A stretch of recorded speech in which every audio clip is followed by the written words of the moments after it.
Fala pessoal, Leonel, daqui de Beersheba, sul de Israel, com as últimas notícias. Primeiramente, temos a nossa segunda vítima do novo coronavírus. Os números ainda sobem, só que aparentemente cada vez de maneira pior, talvez pela intensificação de testes. Novas medidas agora proíbem os restaurantes de fazerem takeaway. Quem é do Rio de Janeiro, providenciar o quentinha. Não pode ir no restaurante comprar para levar para casa. E houve um pequeno pânico hoje, que um oficial do Ministério da Saúde disse que, segundo ele, o correto seria proibir, fechar todos os supermercados e que o exército passasse a fazer a distribuição de alimentos. O governo rapidamente se colocou contra e avisou que isso nada mais era do que uma das deliberações e nada oficial. Fora isso, semana passada eu disse que o presidente do Congresso, Yuli Edelstein, fechou o Congresso de maneira emergencial. Ele disse que era por causa do corona. Eu disse que, apesar de não ser exatamente a melhor das medidas, era algo naquele momento que fazia sentido por causa de uma emergência. E eu admito que eu estava completamente equivocado, que apesar de ter dito que era uma emergência, depois disse que era para forçar uma coalizão entre o Likud e o Kahol Lavan, o que passa tremendamente das atribuições dele como presidente do Congresso israelense, do Knesset, e se tornou mais e mais complicado, porque o que acontece? O governo atual, que está no poder, não é exatamente um governo, é um governo interino. Ele não foi eleito.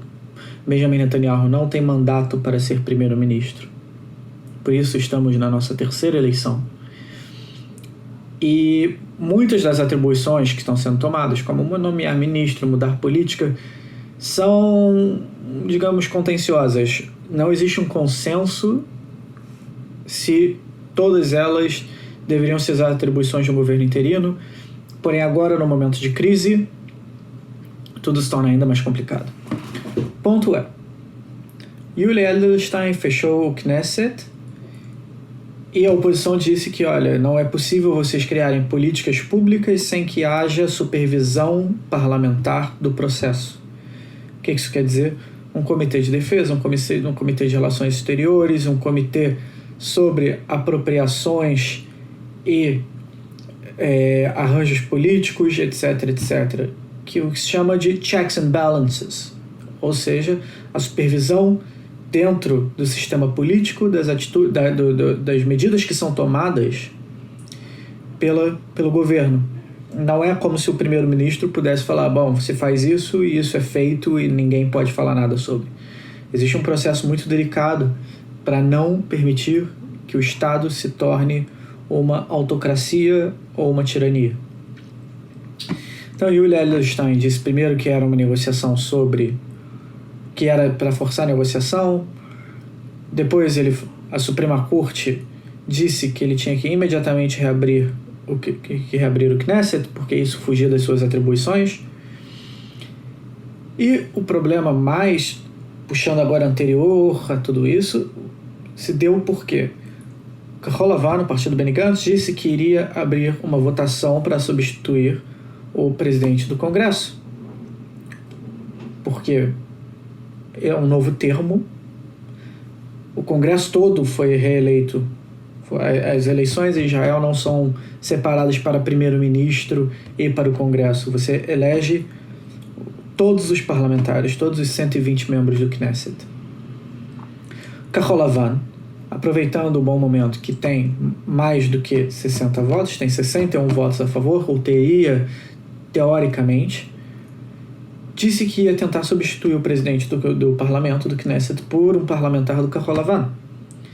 Desde o início, o Likud, partido do Yuli Edelstein e do primeiro-ministro interino Benjamin Netanyahu, disse que isso era ilegal. Não é ilegal, é perfeitamente legal, perfeitamente democrático. Você pode não gostar muito, principalmente o Yuli Edelstein, porque vai perder sua posição de poder dentro da política israelense.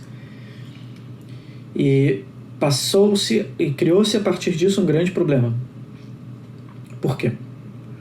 A Suprema Corte avisou ao Yuli Edelstein de que ele tinha que reabrir o Knesset e realizar uma votação. Até aí você imagina que tudo bem, e ele disse que não, que ele não via a Suprema Corte como autorizada a tomar essa decisão, e isso se tornou mais grave quando o próprio ministro da Justiça, Amir Ohana, que também é parte da coalizão do Netanyahu, também disse que o correto seria ignorar a decisão da Suprema Corte. Qual é o problema disso? O problema disso é que esse tipo de atitude coloca uma séria contradição na prática da política israelense. Separação de poderes, uma corte superior que legisla acima do sistema político, não de maneira a contradizê-lo, mas de fazer com que ele se guie por princípios claros que protejam a democracia, a isonomia, a transparência do processo político. Isso é de praxe.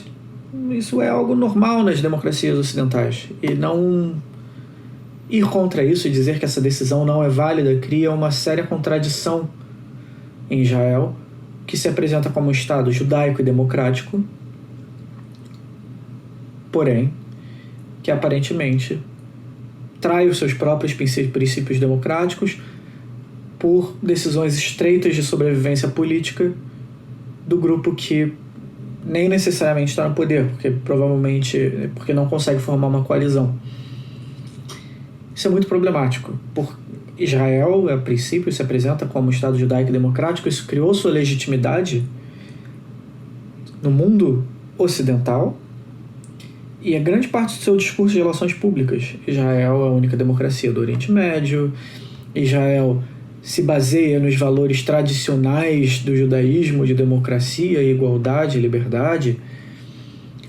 E também a maioria das comunidades judaicas ocidentais se viram ligadas a Israel exatamente pela sua vitalidade democrática. Não é à toa que nos Estados Unidos a gente toma de vez em quando como uma coisa muito maniqueísta, manipulada a relação de Israel e Estados Unidos, porém muitos veem uma afinidade muito clara da América como a terra, a maior das democracias ocidentais, e Israel seria inspirada nos mesmos valores. Muito problemático quando o presidente do parlamento, com conivência do ministro da Justiça, se colocam frontalmente contra a Suprema Corte. Então,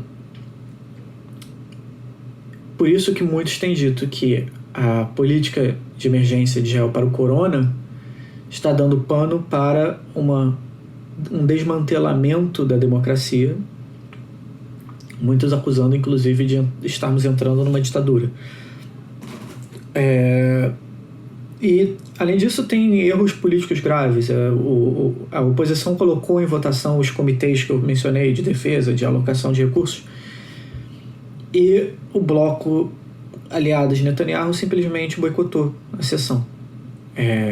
Disse que a decisão não era legítima. Segundo ponto quando você coloca que 61 membros do parlamento são ilegítimos, você está criando um problema muito sério para um sistema democrático. Porque o sistema democrático de um partido só, ou de uma doutrina só que se liga a partidos que só existem para propagar essa doutrina, também não é uma democracia. E é bastante perigoso continuar nesse caminho,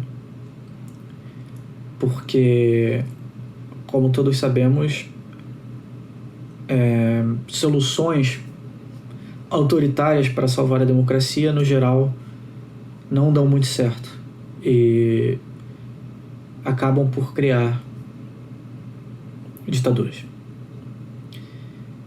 Não digo que é uma ditadura nesse presente momento, mas o preço da liberdade é eterna vigilância. Como... Enfim. Bom, é isso. Agora já são 6 horas. Já trabalhei o dia inteiro.